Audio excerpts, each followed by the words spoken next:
اس ملک ہندوستان میں مدراس اور اس کے آس پاس کے علاقے میں آ چکے تھے اور انہوں نے دین اسلام کی تبلیغ کی تھی۔ تاریخ میں یہ سب چیزیں موجود ہیں۔ یہ ہے کہ اسلام کی بنیاد ان صحابہ کرام نے ہندوستان کی سرزمین پر ڈال دی تھی۔ اسلام کی بنیاد انہوں نے رکھ دی تھی۔ دین اسلام کی تبلیغ کا کام ہو چلا تھا، لیکن اس کو فروغ ملا، اس کو جو ترقی ملی وہ عطائے رسول سلطان ہند حضور خواجہ غریب نواز رحمۃ اللہ تعالیٰ علیہ سے۔ سرکار غریب نواز رحمۃ اللہ تعالیٰ علیہ کی ولادت مبارک یعنی پیدائش مبارک افغانستان میں ملک ہندوستان جو اس وقت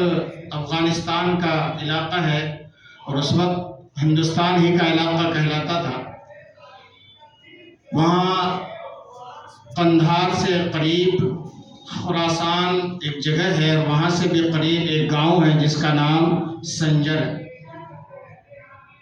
اس گاؤں کے اندر سرکار غریب نواز رحمۃ اللہ تعالیٰ علیہ کی ولادت مبارک ہوئی۔ آپ ویسے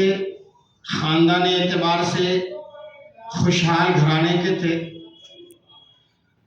اور آپ کے والد محترم کے ورثے میں ایک بہت بڑا انگوروں کا باغ تھا۔ مشیت الہی کے تحت آپ کے والد محترم کا سایہ آپ کے سر سے اٹھ گیا اور آپ 15 سال کی عمر میں یتیم بن گئے۔ ایک دن حسب معمول والد کے چھوڑے ہوئے اس انگور کے باغ میں آپ اس کی دیکھا بھالی کر رہے تھے کہ ایک درویش آیا، ابراہیم قندوزی۔ سرکار غریب نواز رحمۃ اللہ تعالیٰ علیہ نے، چونکہ وہ ایک کہاوت ہے کہ جوہری جوہری را شناسد، کہ جوہری جوہری کو پہچان لیتا ہے، عالم عالم را شناسد عالم عالم کو پہچانتا ہے، ولی ولی را بھی شناسد کہ ولی ولی کو پہچانتا ہے۔ آپ نے ان کی پیشانی میں نورانیت اور ولایت کی چمک دیکھی، آپ پہچان گئے اور آنے والے بزرگ بھی پہچان گئے کہ یہ بچہ کوئی عام بچہ نہیں ہے، بلکہ آنے والے وقت میں یہ ایک ولایت کا آفتاب اور سورج بن کر نکلنے والا ہے۔ سرکار غریب نواز نے مہمان نوازی کے طور پر کچھ انگور کے خوشے پیش کیے اور بہت ہی ادب و احترام کے ساتھ پیش آئے اور آپ نے ان کا دل جیت لیا۔ آنے والے مہمان اور درویش بزرگ نے جب آپ کی پیشانی میں ولایت کی چمک دیکھی تو آپ نے اپنے جھولی میں سے ایک کھلی کا ٹکڑا نکالا اور کہا کہ بیٹا اس کو کھا لو۔ وہ کھلی کا بظاہر کھلی کا ٹکڑا تھا،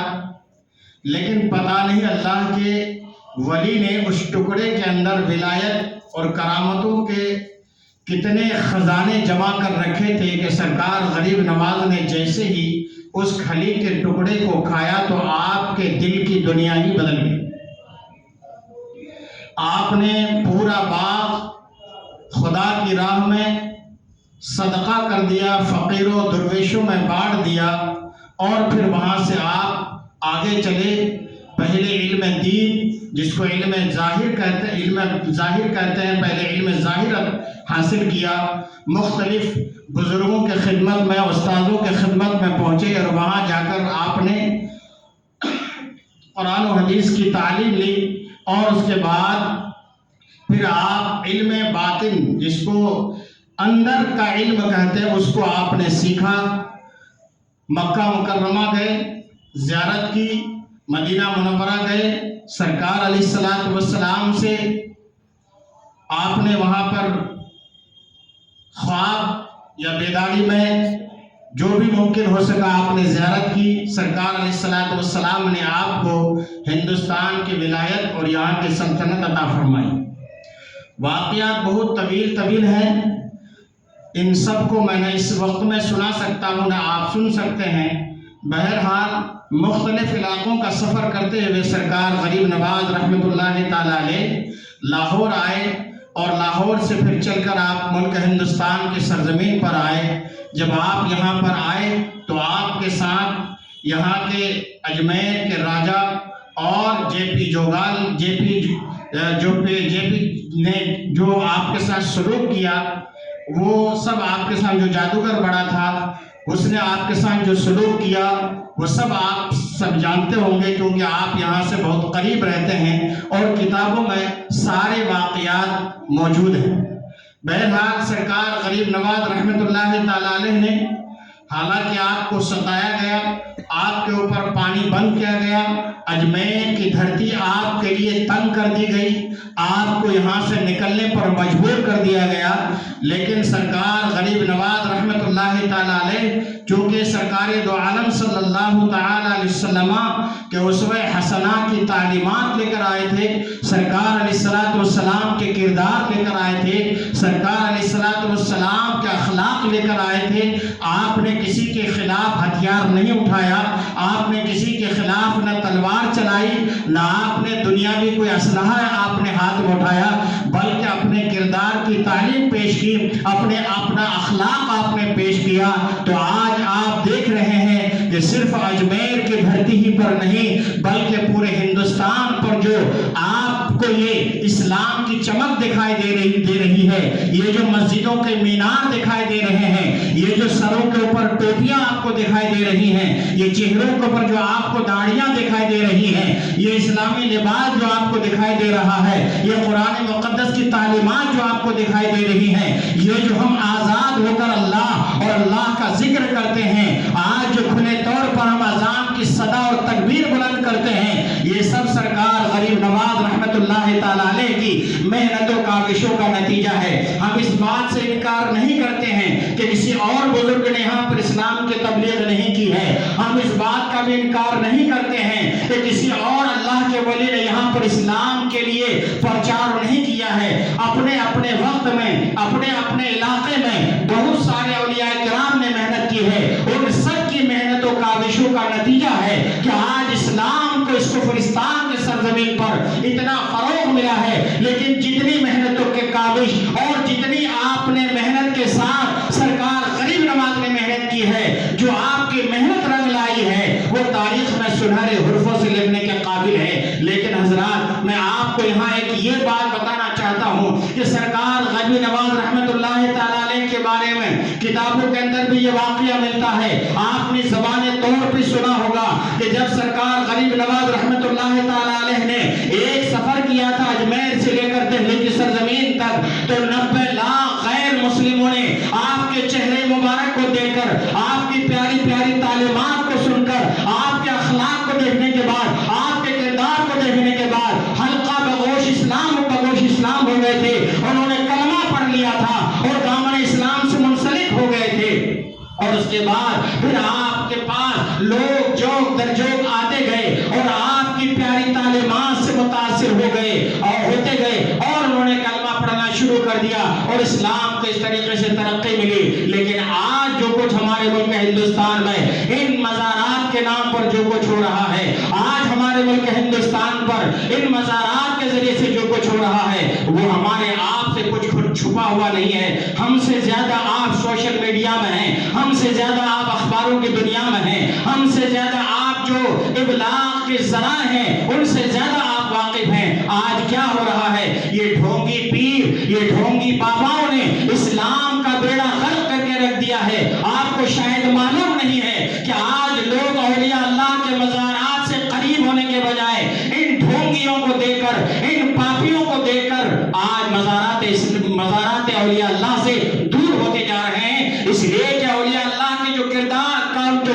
تھا، ان کے جو اخلاق حسنہ تھے، ان کی جو تعلیمات تھی، ان تعلیمات سے ہٹ کر یہ تعلیم دے رہے ہیں، اور یہ تعلیم نہیں دے رہے ہیں، اپنی شخصیت کو بنواتے ہیں، روپیہ کمانے کے لیے، اپنی جیب بھرنے کے لیے سارا سب کچھ کیا جاتا ہے۔ ہم سے زیادہ آنے والے ہوشیار اور چالاک ہیں، وہ مزارات پر صرف یہ دیکھنے کے لیے نہیں آتے ہیں کہ سرکار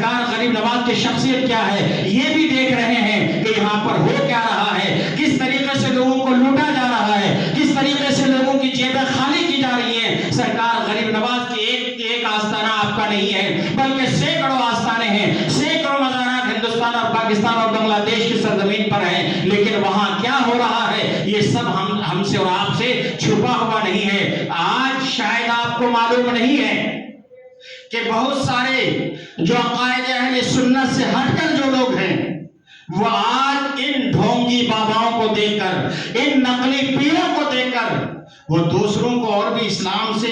اہل سنت والجماعت سے منحرف کر رہے ہیں، دور کر رہے ہیں۔ آپ نے بھی سنا ہوگا، دیکھا ہوگا، ایک بابا سے پوچھا جاتا ہے تم کیا کرتے ہو، اس نے سارا آپ کا اپنا کام بتا دیا، میں فاتحہ بھی لگاتا ہوں، نماز بھی پڑھتا ہوں، سب کچھ کرتا ہوں، لیکن جب اس سے پہلا کلمہ پوچھا گیا کہ پہلا کلمہ بتاؤ تو اس نے کیا کہا معلوم ہے؟ یا وارث حق وارث، یہ کلمہ ہے۔ جس کو یہ پتا نہیں کہ ہمارے دین کا کلمہ کیا ہے وہ پیر بنا بیٹھا ہے۔ اور ایک مزار پہ جب انٹرویو لیا گیا، پوچھا گیا کہ فجر کی نماز میں کون سی نماز، کتنی نماز کون سی ہے، تو کہا کہ 2 نفل ہے اور 2 سنت ہے۔ جن کو یہ پتا نہیں کہ فجر کی نماز میں کتنی رکعت ہے اور کیا کیا ہے، وہ آج پیر بنا بیٹھا ہے۔ تو میں کہتا ہوں کہ وہ پیر تو پیر اپنی جگہ پہ ہیں، مجھے بتاؤ جو ان کے مرید بنتے ہیں ان کا کیا حال ہوگا؟ کیا ان کو اللہ تعالیٰ نے 2 آنکھیں دیکھنے کے لیے نہیں دی؟ کیا اللہ تعالیٰ نے ان کو دماغ سمجھنے کے لیے دماغ نہیں دیا ہے؟ کیا ان کے پاس ادراک اور شعور کی تمیز نہیں ہے؟ نہیں دیکھ رہے کہ یہ کیا کر رہے ہیں؟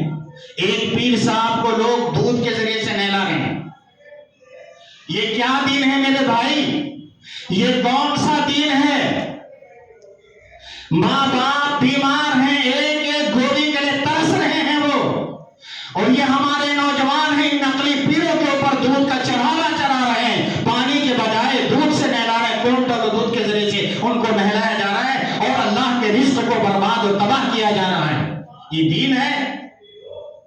دوسرے لوگ دکھاتے ہیں واٹس ایپوں کے ذریعے سے، یہ دیکھو اہل سنت والجماعت کے پیر، نعوذ باللہ استغفر اللہ، ہم ان کے عقل کے اوپر ماتم کرتے ہیں جو دکھاتے ہیں، اور یہ کہتے ہیں کہ یہ دیکھو اہل سنت والجماعت ہیں، یہ دیکھو سنی لوگ ہیں۔ میں ان کی عقل پر ماتم کرتا ہوں، ان کو یتیم سمجھتا ہوں، دین کے اعتبار سے بھی اور عقل کے اعتبار سے بھی تم بھی ان سے کم ڈھونگی نہیں ہو۔ تمہیں معلوم ہونا چاہیے کہ اہل سنت والجماعت یا سنی اور سنیت اس کا نام نہیں ہے۔ ہم ایسے ڈھونگیوں کو پیر نہیں مانتے ہیں، ہم اپنا پیر مانتے ہیں خلفائے راشدین کو، ہم اپنا پیر مانتے ہیں حسن و حسین کو، ہم اپنا پیر مانتے ہیں غوث اعظم کو، ہم اپنا پیر مانتے ہیں خواجہ غریب نواز کو، صابر پاک کو، محبوب الہی کو۔ یہ ہمارے پیر ہیں۔ یہ دودھ سے نہلانے والے یا نہانے والے جن کو کلمہ یاد نہیں ہے، کلمے کی تمیز نہیں ہے، جن کو ایک وقت کی نماز نہیں آتی ہے، ہم ان کو نہ پیر مانتے ہیں نہ مانیں گے۔ یہ ڈھونگی ہیں، یہ دین کے نام پر یہ لوٹ رہے ہیں دوسروں کو، خود بھی تباہ و برباد ہو رہے ہیں، خود کا ایمان تباہ و برباد کر رہے ہیں، خود بھی جہنم میں جانے کا راستہ صاف کر رہے ہیں اور دوسروں کو بھی جہنم میں ڈھکیلنا چاہتے ہیں۔ اور ہمارے نوجوان بھی ایسے ہیں، اللہ تعالیٰ ان کو عقل سلیم عطا فرمائے۔ میں منع نہیں کرتا ہوں، مزارات پہ جانا چاہیے، حدیث پاک میں آتا ہے اللہ کے رسول صلی اللہ تعالیٰ